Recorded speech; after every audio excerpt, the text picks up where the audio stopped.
I actually began to be particularly interested in this. I had never, all the time that I'd been writing about entrepreneurship, I'd never really thought very much about exits. I was much more interested in what happened when people were building their companies. And then a friend of mine who I write a column with in Inc. magazine decided to leave his company and decided that it was time for him to sell his company. He had an offer, and we decided to write about the process that he was going through.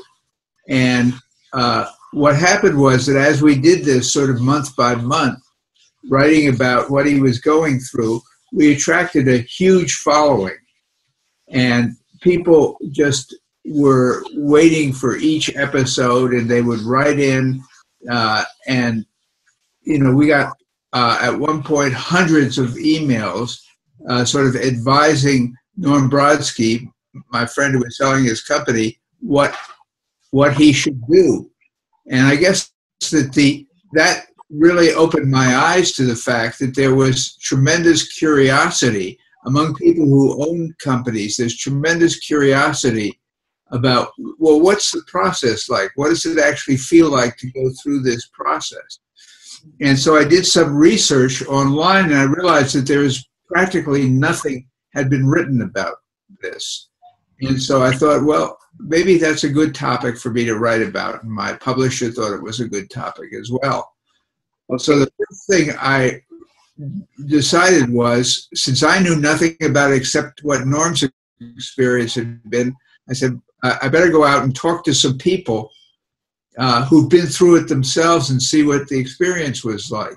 And in the end, I wound up talking to somewhere between 100 and 150 business owners who had either sold their businesses or were in the process of selling their businesses or were getting ready to sell their businesses. And I think that the thing that really hit me and that surprised me was how many of them were very unhappy. In fact, they were filled with regrets about the process they'd gone through or about the results, about where they were. And a lot of them told me that they wish they'd never sold their company. On the other hand, there were, I would say, about half of the ones I spoke to were happy and looked back and thought, okay, that was fine. And they were happy that they'd gone through it. So I decided to write a book about, well, what's the difference? Why is it that some people are happy and some people are very unhappy and filled with regret? What basically is the difference between the two of them? What have the ones who are happy done that the ones who are unhappy hadn't done, and vice versa?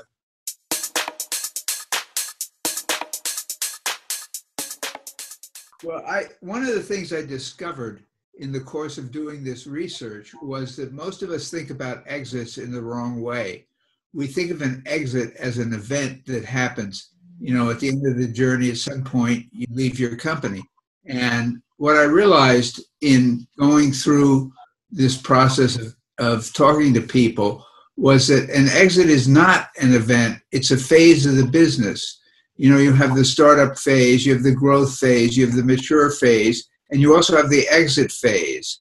And and there are really 4 stages to it.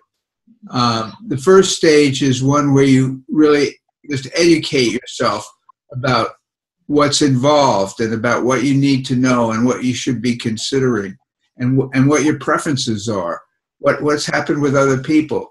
The second phase is one in which you basically build into your company the kind of factors that are going to allow you to have the kind of exit that you want. The third phase is the one we typically think of, which is the execution phase. That's where you actually begin the process of going out to look for a buyer or, you know, putting into motion whatever it is that you plan to do. If you're leaving it to your children, then there's a whole process there. If you're going to sell it to your employees, there's a process there.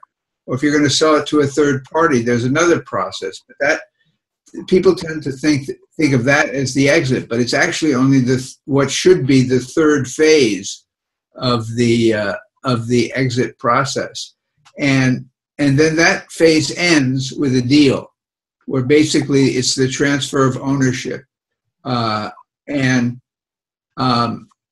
you know, again, there's a tendency to think that that's the end of the exit, but it's not really, because for the owner, it may be the end for if you have hire somebody or an investment banker or somebody to help you go through the process. As far as he's concerned, it is the end. But as far as you're concerned, if you're the owner, it's not the end. In fact, what comes after that is very much a part of the process, and in fact, in many ways, the most difficult part of the process, and that's the transition from being a business owner to whatever it is going to come next. You know, and a lot of people, unfortunately, don't really think about what's going to happen after the deal is done. And that's where a lot of the angst and regrets come in.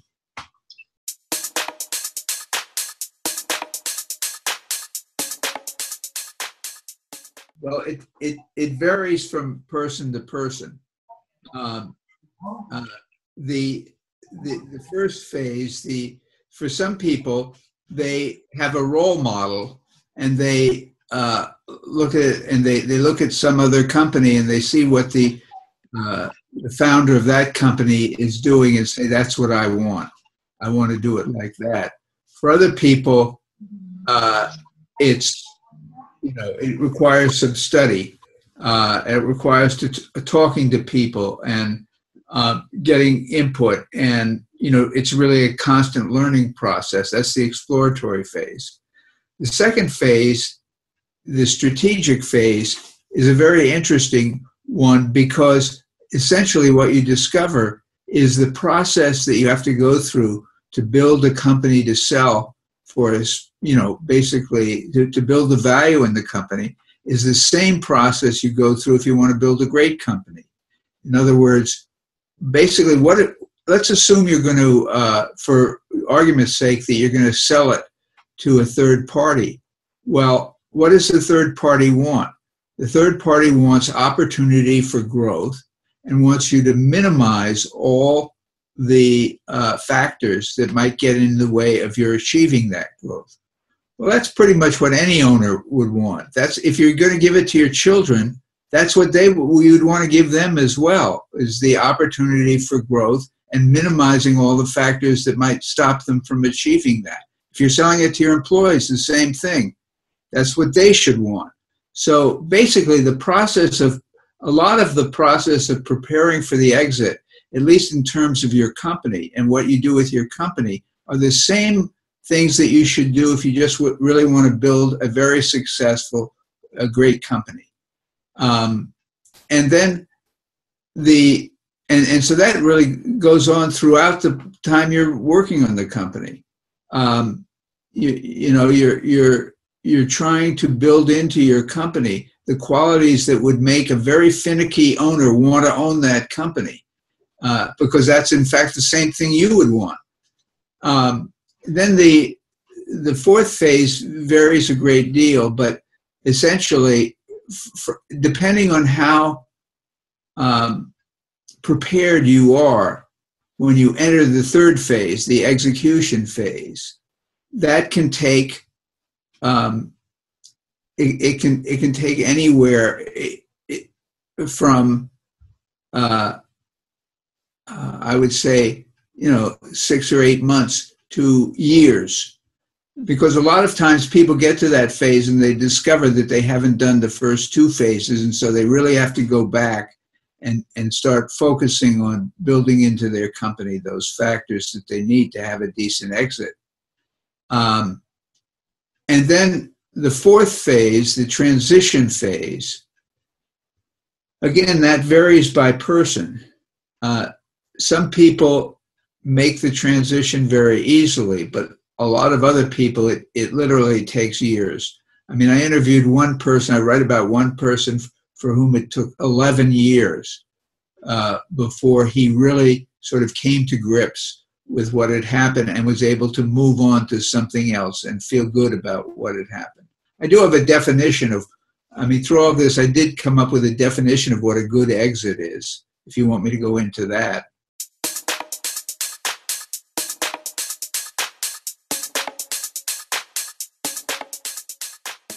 I came up with 4 or 5 for some people, but at least 4 things. Number one, you want to feel that the process that you've gone through when you sell the company, whether you sell it to your children or your employees or to a third party, that the process that you've gone through has been fair and that you've been,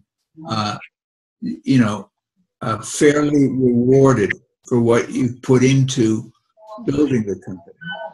The second factor is that, you can look back on what you've done with a lot of pride, knowing that you've created something that's really of value to the world. And, you can feel pride in the fact that you've been part of doing that. You've led the way to do that. The third factor, which a lot of people forget about until it's too late, is that you look around and you see that the other people who've been on the journey with you are doing well and have been treated fairly, and you're at peace with what's happened with them. Because obviously when you do transfer the ownership and the leadership, that affects not just you or your family, that affects everybody who works in the company, and everybody, frankly, all the customers as well. So you want to be able, in a situation where you can look back and say, well, this worked out well for everybody. And then for a lot of people, and then the fourth characteristic is that you have found something else. You figured out what you want, what you're going to do next, and you're fully engaged in it. In other words, you've moved on to something else. And for some owners, there's a fifth factor as well, which is that the company is going on without you and it's doing better than ever. In other words, that you have set things up so that your successors can be successful as well. And, that's one of the hardest things that a business owner can do, is to create a company that can go on without them.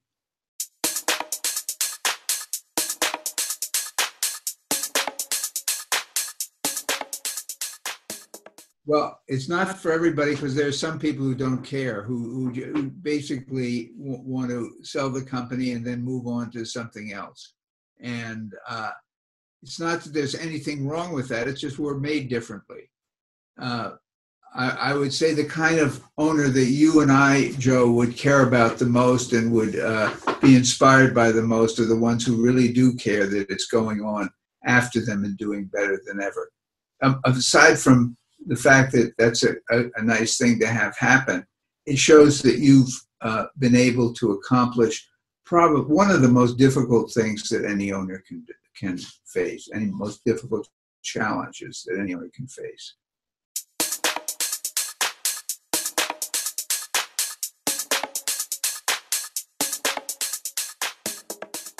Well, I would say that the main problem that they have is that they have not given themselves enough time.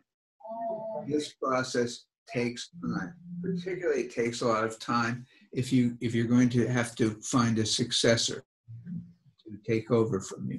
But if you there's a tendency when you're involved, when you're building a business, there are things coming at you all the time, and you have lots of things that you have to deal with, and you're always trying to figure out what to do next. And it's easy to put off the whole idea of thinking about, okay, how is this journey going to end?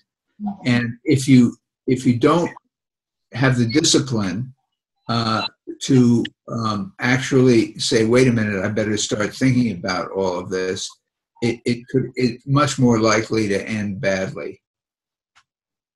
So I would say that is the most important thing for people, is to make sure that you start early enough to think about these issues.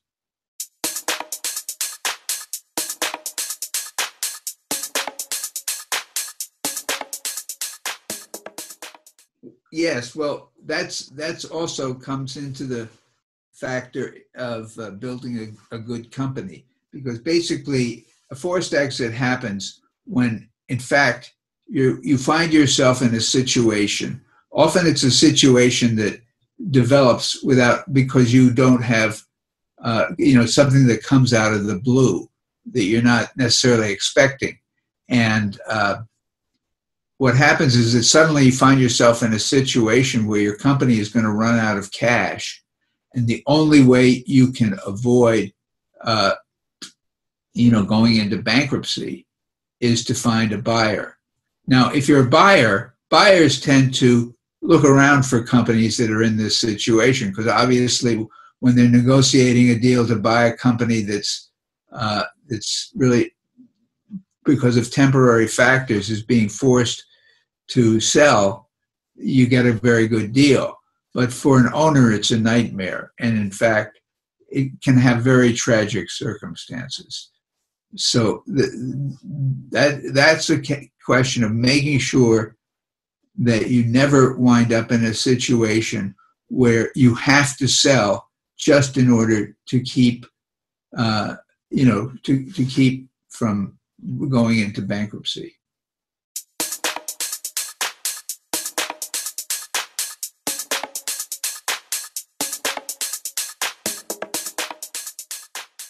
Well, I would make the point that every single one of them will have to exit at some point. Now, some people may leave their company's feet first, when they're carried out on a stretcher, but everybody leaves. Unless you've discovered the secret to immortality, you're going to leave your company. And the thing to bear in mind is that there's nothing wrong with working in your company until you die. There's no sort of ethical reason that's wrong. But if you don't prepare, even if that's what your plan is, you still must prepare, because if you don't prepare, what you're going to do is to leave a huge mess for the people that you care about most in the world, namely your family and all your associates in the business. They will be left with a crisis that is extremely difficult to manage, and it will ruin their lives. And so you don't want that to be your legacy. I don't think anybody wants that to be their legacy. So I would just urge them. Now, I don't mean to necessarily promote myself, but basically, what I did with the book Finish Big is potentially a good place to start in terms of the exploratory phase, because it does give you an idea of the different experiences that people have had. And I don't think anybody who owns a business can read it without asking themselves, wait a minute, is this what I want? What do I want here? And once you start that process, the other parts begin to flow from there. I will also say that it's very useful to be talking to other people who have gone through this process. They're the ones who really understand what it's like, and they can help you.